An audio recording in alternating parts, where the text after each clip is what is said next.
Gubernur nonaktif Papua, Lukas NMB kembali menjalani sidang kasus dugaan korupsi.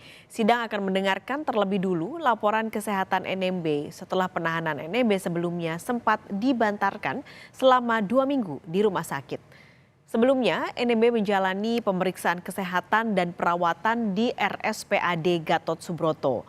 Hakim mengabulkan permohonan NMB untuk mendapatkan penanganan medis yang optimal. Pada sidang hari ini, jaksa penuntut umum akan membacakan resume medis Lukas setelah ditangani dokter. Laporan kesehatan ini akan jadi dasar hakim untuk menentukan apakah sidang bisa dilanjutkan ke tahap selanjutnya, yakni pemeriksaan saksi.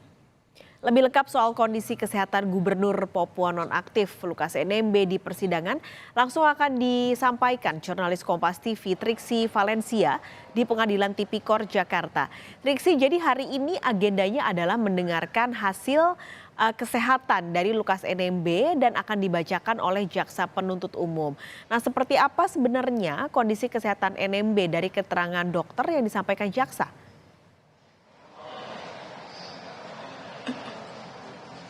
Ya, Pak Skalis, tadi kalau dari resume medis yang disampaikan oleh jaksa penuntut umum, yakni dokter KPK yang sudah melakukan pemeriksaan sebelum Lukas NMB atau terdakwa ini dibawa dari rutan KPK ke pengadilan tindak pidana korupsi yang ada di Jakarta Pusat ini, menyatakan bahwa Lukas NMB dalam keadaan sehat sehingga bisa mengikuti jalannya persidangan. Namun Pak Skalis, tadi juga disampaikan oleh penasihat hukum dari Lukas NMB bahwa ada resume medis juga yang dibawa dari RSPAD Gatot Subroto, di mana memang selama 11 hari ini Lukas NMB dilakukan perawatan maupun juga penanganan pasca permohonan pembantaran penahanan ini dikabulkan oleh majelis hakim. Dari resume medis tersebut disampaikan memang Lukas NMB ini memiliki penyakit ginjal yang memang memerlukan perawatan ataupun juga konsentrasi khusus karena memang sudah cukup kronis kalau disampaikan tadi oleh penasihat hukumnya. Jadi ini juga yang diminta oleh penasihat hukum untuk majelis hakim bisa mempertimbangkan resume medis yang dibawa dari rumah sakit RSPAD Gatot Subroto dan bukan hanya dari dokter KPK saja untuk dapat melanjutkan ataupun juga menentukan persidangan terhadap Lukas NMB. Namun dari hasil pertimbangan majelis hakim tadi menyatakan bahwa memang Lukas NMB ini sudah bisa mengikuti persidangan sehingga agenda berikutnya adalah menjalani persidangan pemeriksaan atau mendengarkan keterangan saksi dari jaksa penuntut umum, di mana pada minggu depan ini dimulai dari hari Senin akan dimulai mendengarkan keterangan saksi dari jaksa penuntut umum. Maksimal ini akan dihadirkan 5 orang. Jadi kalau kami tanya total ke jaksa penuntut umum ada berapa saksi yang akan dihadirkan, rencananya ada sekitar 40 orang saksi.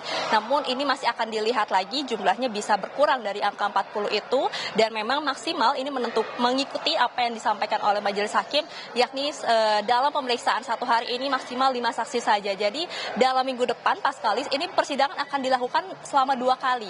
Jadi hari Senin dan hari Kamis ini akan memeriksa saksi 5 dan 5. Jadi dalam 1 minggu ini akan melakukan pemeriksaan ataupun mendengarkan keterangan terhadap 10 saksi terlebih dahulu. Itu setidaknya tadi yang disepakati tadi dari majelis hakim, kemudian juga dari jaksa penuntut umum maupun juga dari penasehat hukum Lukas NMB yang akan kemudian menjalani persidangan pada hari Senin depan, Pak Skalis.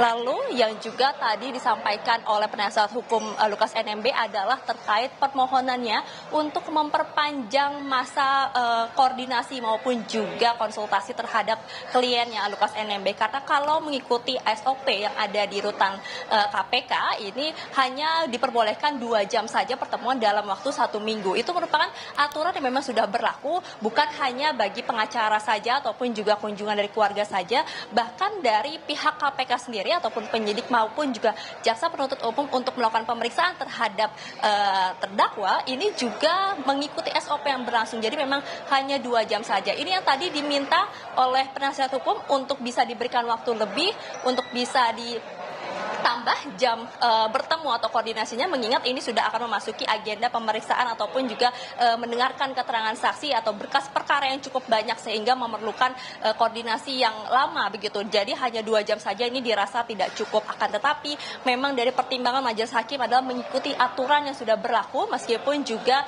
Lukas NMB ini sudah menjadi tahanan titipan yang maksud kami menjadi tahanan dari majelis hakim yang kemudian majelis hakim ini menitipkan kepada KPK untuk ditahan di rutan KPK.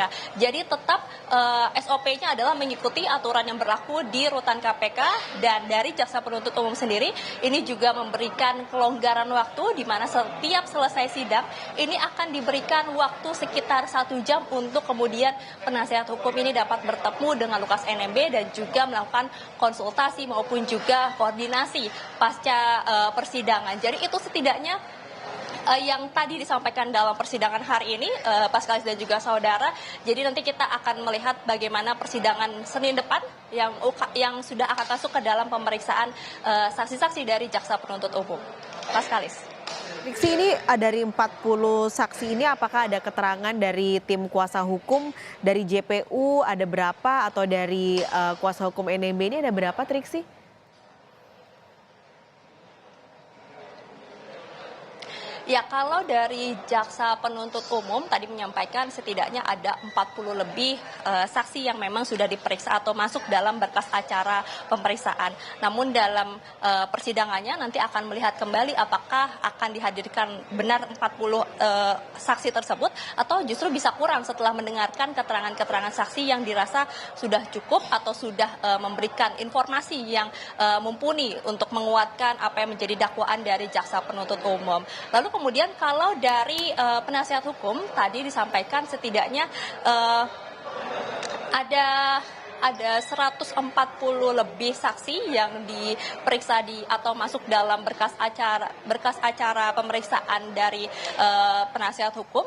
Namun nanti yang akan dihadirkan ini akan melihat lagi bagaimana jalannya persidangan. Untuk lebih detailnya, Paskalis dan juga saudara, kita akan dengarkan keterangan dari penasihat hukum Lukas NMB OC Kaligis berikut ini. Jadi enggak, kan kita lihat dari 184, tapi nggak mungkin ya kalau 184, kan pertanyaannya cuma berapa kok kasih duit kepada Lukas, cuma itu aja kan. Dalam rangka apa, suap atau katakanlah gratifikasi. Kalau gratifikasi kan mesti dikembalikan katanya, kalau itu teorinya ya. Kalau suap untuk artinya fasilitas apa yang mereka peroleh, tapi ini kan substansi, jadi kita udah siap, tapi kan mesti juga memberitahukan kepada klien, ini yang dipertanyakan bagaimana itu jawaban kan. Jadi ya.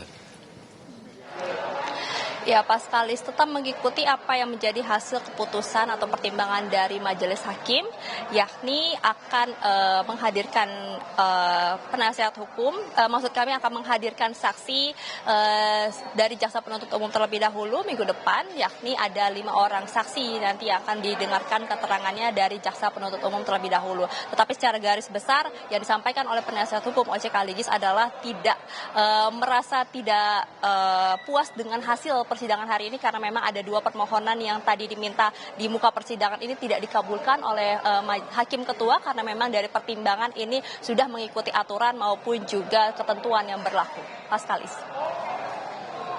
Triksi Valencia melaporkan langsung dari Pengadilan Tipikor